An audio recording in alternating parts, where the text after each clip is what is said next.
My wife said I was just a co-parent, not her real husband, so I stayed quiet, played my role.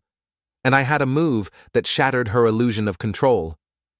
I, a 36-year-old male, met Sarah, a 34-year-old female, during our sophomore year of college. She was this gorgeous psychology major, with fiery opinions about everything, always talking about breaking gender norms, dismantling the patriarchy and the like. I was more practical, a business major working 2 jobs to pay my way through school without debt. Despite being different, we clicked.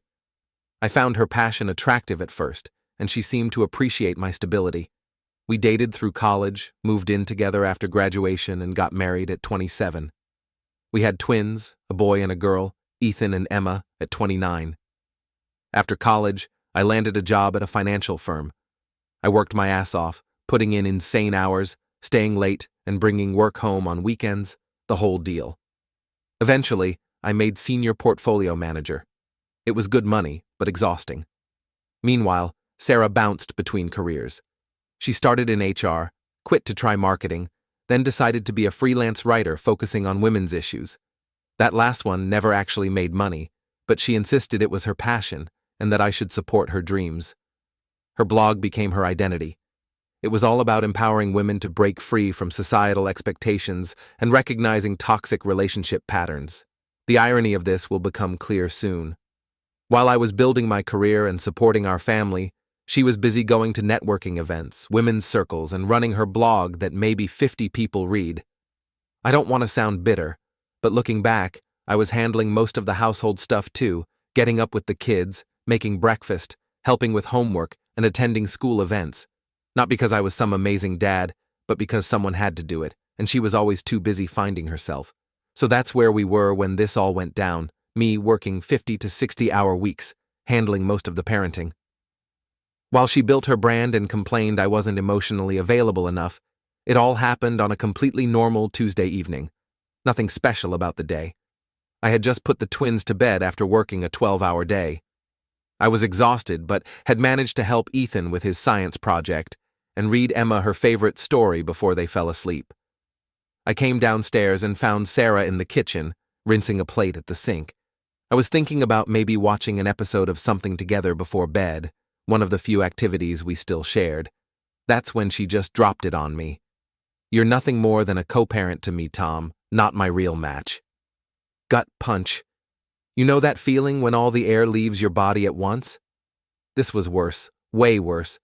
Her voice was so calm, like she was telling me we needed more dish soap or something, not like she was throwing away 10 years of marriage with a single sentence. I just stood there like an idiot, staring at the back of her head.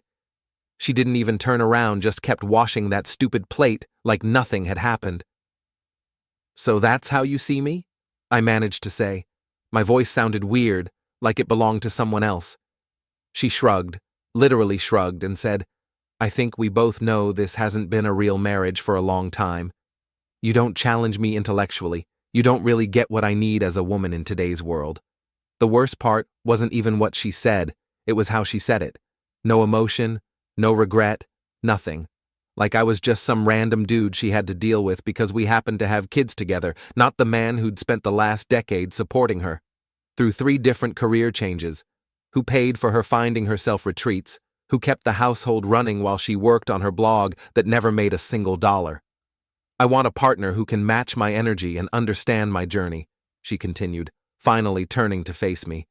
"Someone who challenges me and appreciates my growth. I've evolved so much in the past few years, and you're still the same." The same?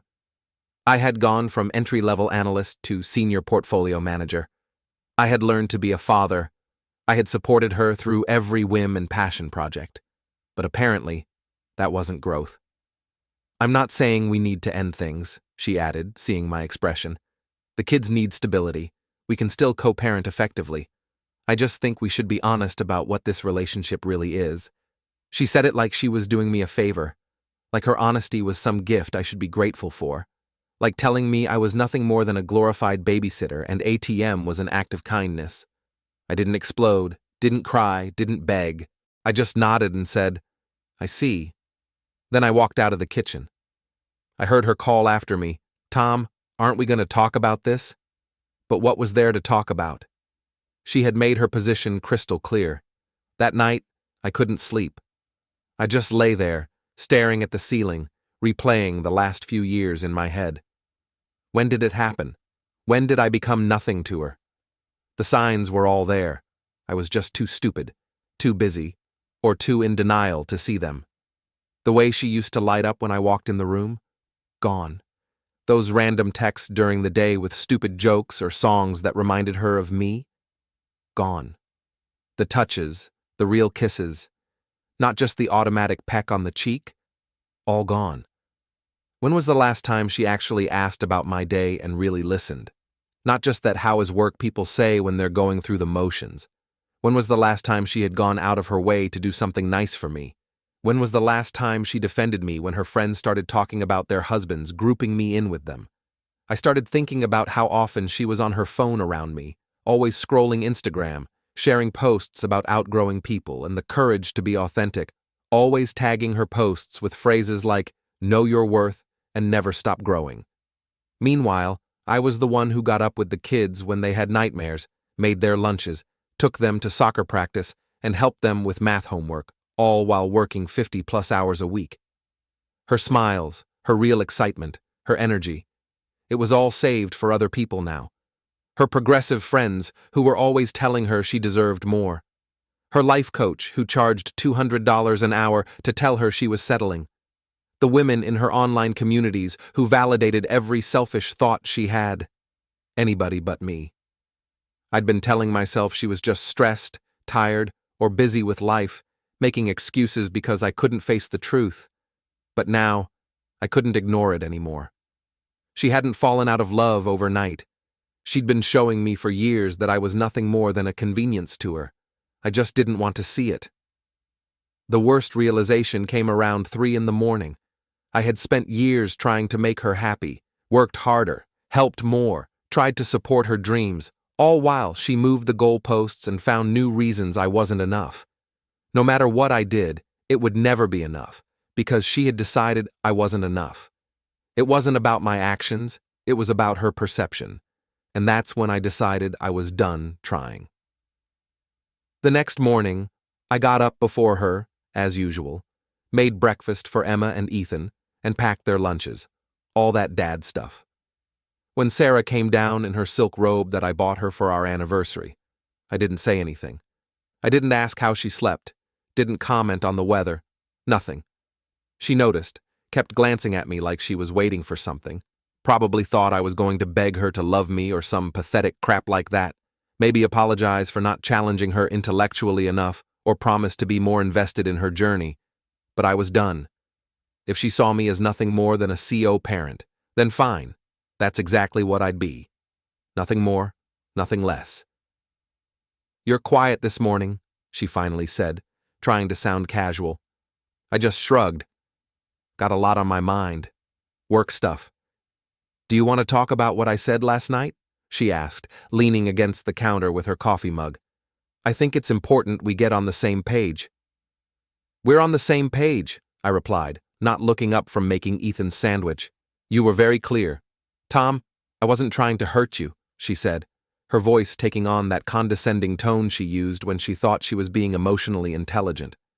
"I was just being honest about where I am right now." "I appreciate the honesty," I said flatly. Now we both know where we stand. I could tell she was confused by my reaction. She had expected tears, anger, or desperate promises to be the man she wanted. Instead, she got calm acceptance, and that threw her completely off script. I dropped the kids at school and went about my day with this new mindset. I wasn't her husband anymore. I was just the father of her kids. That's it. No more doing her favors. No more listening to her drone on about how hard her day was rearranging the living room furniture or writing another post for her blog. That night, when she got home from her women's empowerment meeting, which I later found out was just her and her friends complaining about their husbands, I was helping the kids with homework. She came in, tossed her designer bag on the chair that I paid for, and waited, like she expected me to ask about her meeting or something. I just stood up, told the kids I'd be in my office if they needed anything, and walked out. The look on her face? Priceless. In my office, I opened my laptop and created a new document. I titled it Exit Strategy. Then I made a list of everything I needed to do to protect myself and the kids. First item, call a lawyer. So, that became our new normal. No more small talk, no more checking in during the day, no more doing little favors for her. Dinner was about the kids. I'd talk to them, laugh with them, but not with her. If she spoke directly to me, I'd answer politely but briefly. "How was your day?" she'd ask. "Fine. That's it. No details. Did you see that email from Emma's teacher?" "Yes, already handled it." End of conversation. I started making my own plans on weekends. Sometimes I'd take the kids out without even telling her where we were going. She'd text, asking where we were, and I'd wait like an hour before replying with some short answer like, "Out with the kids, back later." I also started taking better care of myself. Sarah had made little comments over the years about how I'd let myself go after the kids came, even though I was the one getting, up at 5 in the morning to squeeze in work before the kids woke up, making sure everyone had breakfast and generally keeping our lives running. But she was right about one thing. I had neglected myself. So I started hitting the gym during lunch breaks, started eating better, got a new haircut, and bought some new clothes that actually fit well. I lost about 30 pounds over a couple of months and put on some muscle. Nothing dramatic, just taking care of myself for me, not to impress her. I also reconnected with friends I hadn't seen much in recent years, grabbed lunch with college buddies, and joined a weekend basketball league. I started living like someone who had a life beyond being Sarah's husband and the twins' dad. The first Saturday, I took the kids out alone. She was sitting on the couch when we got home, pretending to look at her phone but actually watching videos about setting boundaries with men or something. "Where'd you go?" she asked, trying to sound casual. "Out," I said, dropping the keys. "Kids wanted to do something, so we went." Her lips got all tight. Would have been nice to know. As their mother, I should be informed about where my children are. I just shrugged. Didn't think it mattered. "You're usually too busy with your blog to join us anyway." "That's not fair," she said, sitting up straighter. "My work is important too." "Sure it is," I replied, not arguing. "Kids, go wash up before dinner." As they ran upstairs, she followed me into the kitchen. "What's going on with you? You've been acting weird ever since our talk."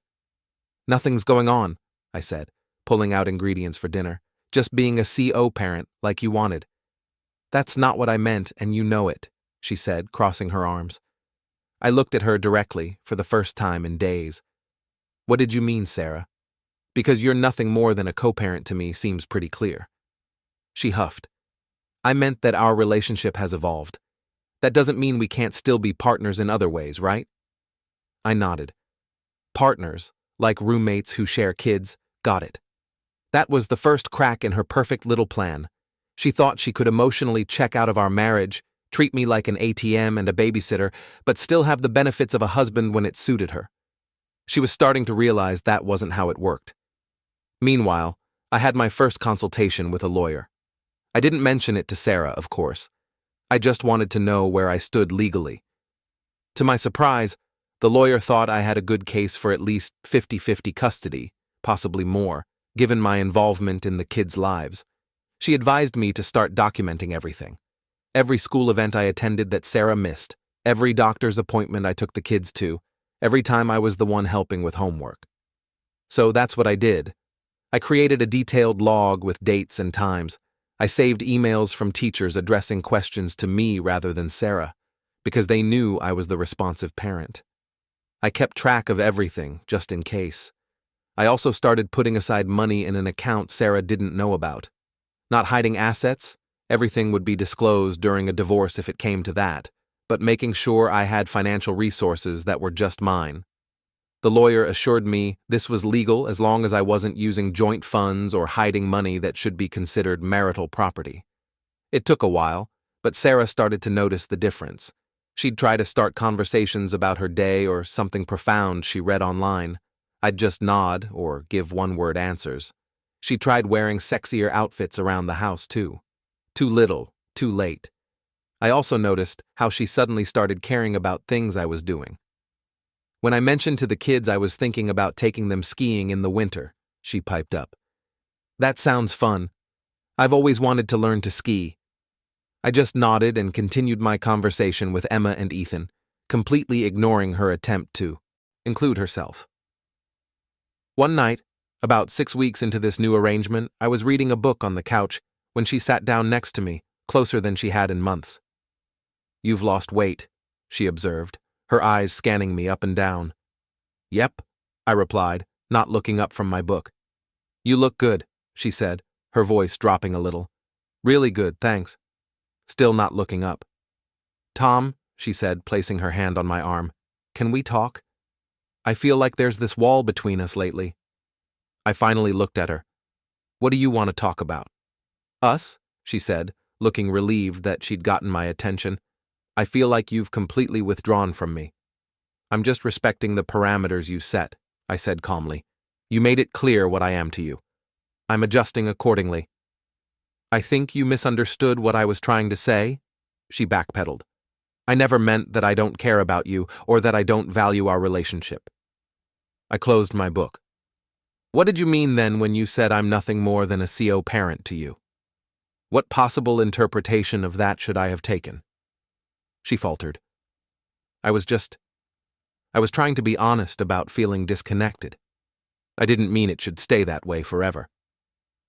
"Well, I've had some time to think about it, and I realized you were right," I said, standing up. "We are just co-parents, and that's all we need to be for the twins' sake." I walked away, leaving her sitting there. For the first time, she was the one watching me go. Then one night, she came home looking all irritated after seeing one of her friend's social media posts about a romantic vacation. I was in the living room, reading a book, looking better than I had in years, and she just stood there, like she was waiting for me to acknowledge her. "You've been acting weird for weeks," she finally said. I looked up from my book. "Weird how?" "I don't know. Just different, distant. It's like you're not even trying to make our relationship work." I closed my book. "I thought this is what you wanted." She blinked like I'd slapped her. "What?" "You said we're just co-parents," I reminded her, keeping my voice flat. "So, that's what I'm doing. Parenting? Everything else is irrelevant, right? Isn't that what you and your empowerment group are always talking about? Being your authentic self?" She just stared at me, opened her mouth to say something, then stopped. That told me everything I needed to know. She hadn't expected this. She thought I'd chase after her, beg for her attention, keep trying to win her back while she kept treating me like nothing. Instead, I'd given her exactly what she asked for, and now she was the one who didn't know how to handle it. "This isn't what I wanted," she finally said, her voice quiet. "I wanted us to work on our relationship, not give up on it." "Funny way of showing it," I replied. "Telling someone they're nothing more than a CO parent doesn't usually inspire them to invest more emotionally." "I was frustrated," she said, sitting down across from me. "I felt like you weren't hearing me when I talked about feeling unfulfilled. And now I hear you loud and clear," I said. "Message received." She looked at me for a long moment. "So, that's it? After 10 years of marriage, you're just checking out?" The irony was so thick I almost laughed. I learned from the best. After that night, things changed again. She started watching me, listening more, trying to figure out what was going on. She'd hesitate before speaking, like she was choosing her words carefully. She was waiting for me to crack, to break this new routine, but I didn't. She started trying to get my attention in little ways, asking if I wanted something from the store, mentioning shows we used to watch together, getting more direct, wearing the lingerie that had been collecting dust in her drawer, talking about how important male energy was in the house. A complete 180 from her usual men are the problem rhetoric. I noticed she'd stopped posting all those passive-aggressive quotes about outgrowing relationships and knowing your worth on social media too. Funny how that works. One evening after the kids were in bed, she cornered me in the kitchen while I was cleaning up. "You really don't care, do you?" she asked. "About what?" I said, putting the last dish in the rack. She let out this frustrated breath. "About any of this? About us?" I just looked at her and shrugged. "There is no us." Her jaw got tight. "So that's just it? You're fine with things being like this?" I dried my hands and looked her straight in the eyes. "No, but I've accepted it. You made it clear how you see me. I'm just doing the same. That's not what I meant when I said that, she said, all defensive. I almost laughed. Isn't it? You've spent the last few years treating me like I'm nothing but a checkbook and occasional babysitter. You and your friends sit around talking about how men are useless, while I'm the one doing everything to keep this family going. Well, congratulations. You convinced me that we're just co-parents. That's all we'll ever be now. Tom, please, she said, and I could see tears forming in her eyes. I made a mistake. I was just lashing out because I felt ignored. Ignored? Now I did laugh. Sarah, I have bent over backwards for you for years. I supported every career change, every hobby, every finding yourself phase. I've been the one keeping this family functioning while you were busy posting inspirational quotes on Instagram, so don't talk to me about feeling ignored. She wiped at her eyes.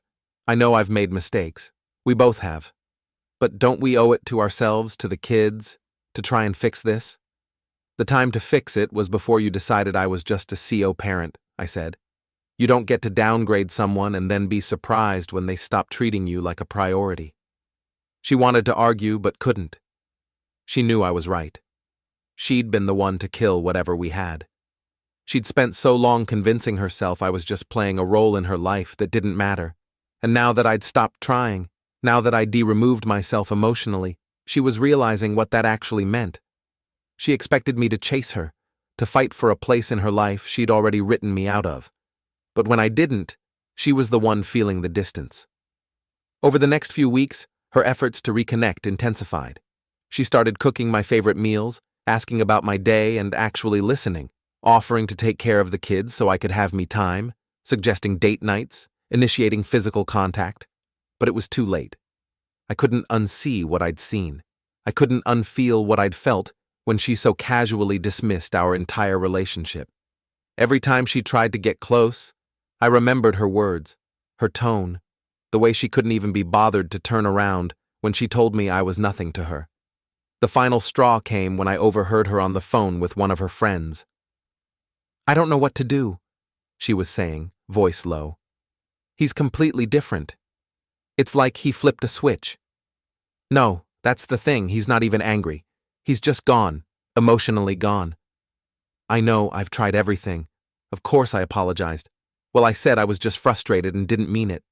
No, he's not buying it. I don't know what I'll do if he actually leaves. Yes, I know, that's what I was talking about before, but I didn't actually want a divorce. I just wanted him to pay more attention to me. That confirmed everything. Her honesty about our relationship had just been a manipulation tactic. She thought if she threatened my place in her life, I'd work harder to please her. Instead, I called her bluff.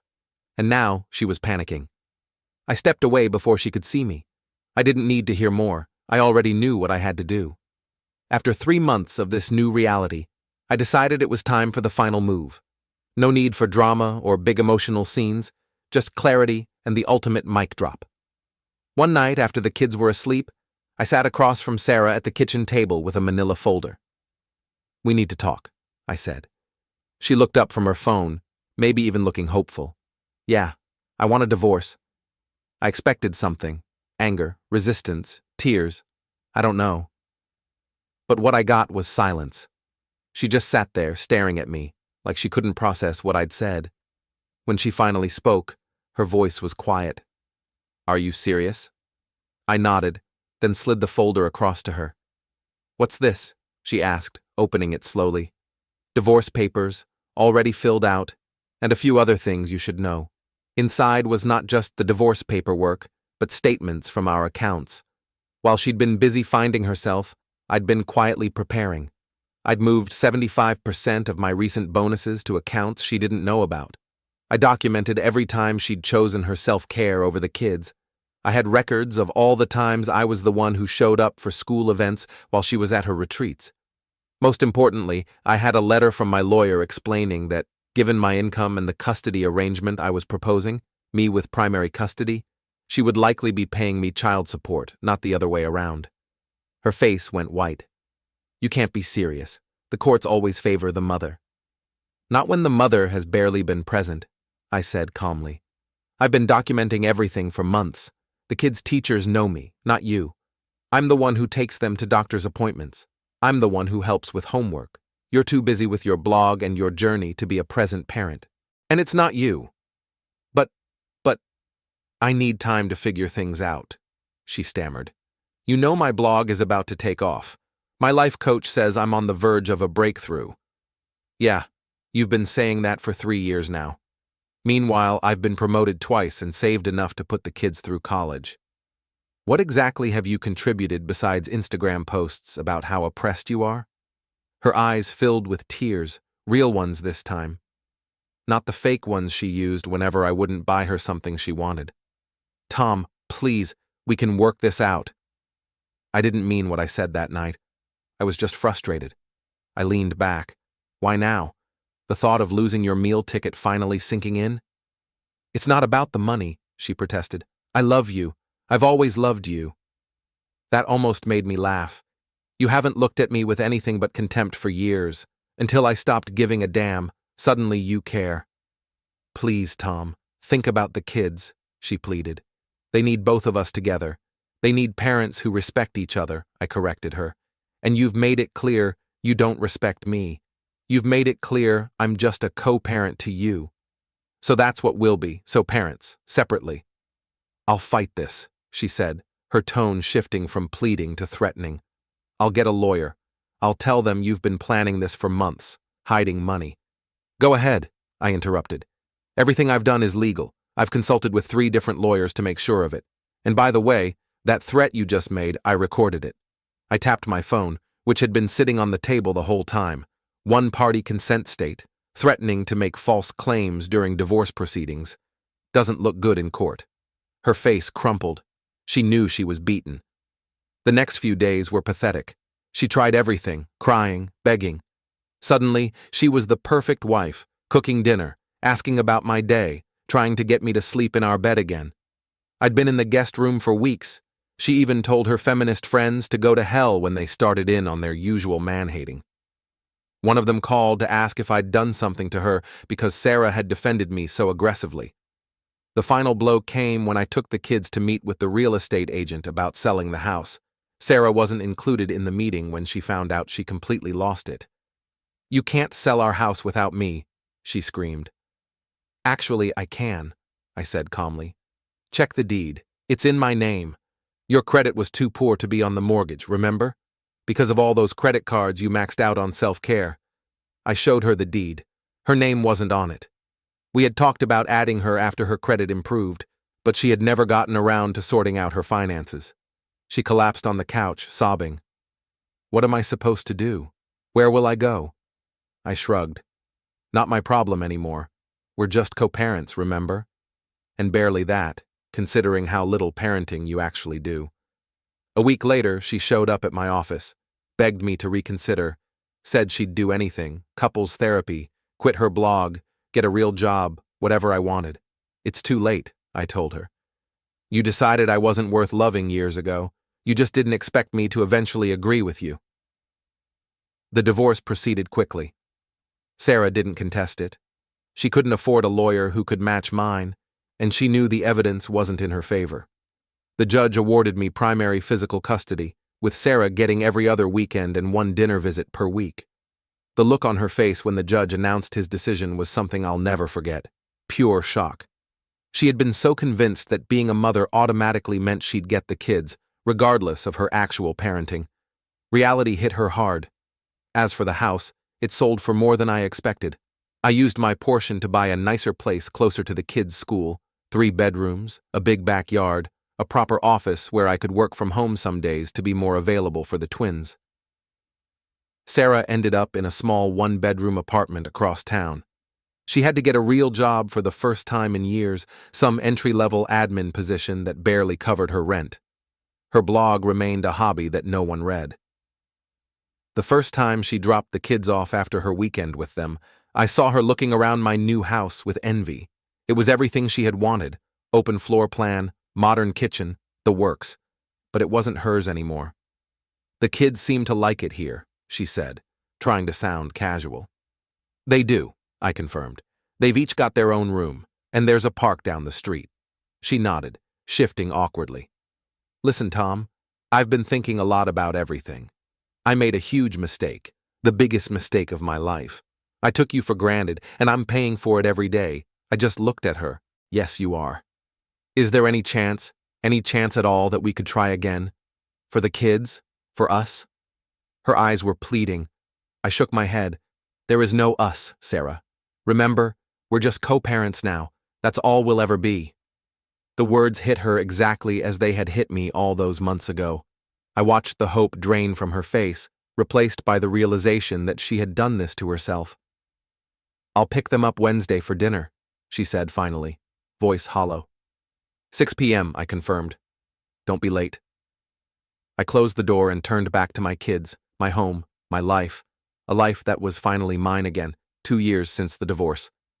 I'm in a good place now. The kids are thriving. They're 11 now, doing great in school, active in sports and other activities. I'm dating a pediatric nurse I met at one of Ethan's doctor's appointments. She's everything Sarah wasn't, supportive, present, genuinely interested in both me and the kids. Sarah? Last I heard, she had to move to an even smaller apartment. Her blog finally died a quiet death. Her feminist friends abandoned her when she couldn't afford to go to brunches and workshops anymore. She calls me sometimes, usually after she's had a bad date or a hard day, crying about how she made the biggest mistake of her life. And I just say, I know, but we're just co-parents now. That's all we'll ever be. The kids still see her every other weekend, but even they have noticed the difference. Mom's always on her phone when we're there, Emma told me once. Not like here, where we actually do stuff together. That's the real victory for me. Not the house, not the money, not even seeing Sarah face the consequences of her actions. It's knowing that my kids see and appreciate a parent who's actually present and engaged in their lives. If you're in a similar situation, being taken for granted, being treated like you're nothing more than a convenience in someone else's life, know that you deserve better. You deserve to be valued. And sometimes the only way to show someone your worth is to remove yourself from the equation. Karma's a bitch, ain't it?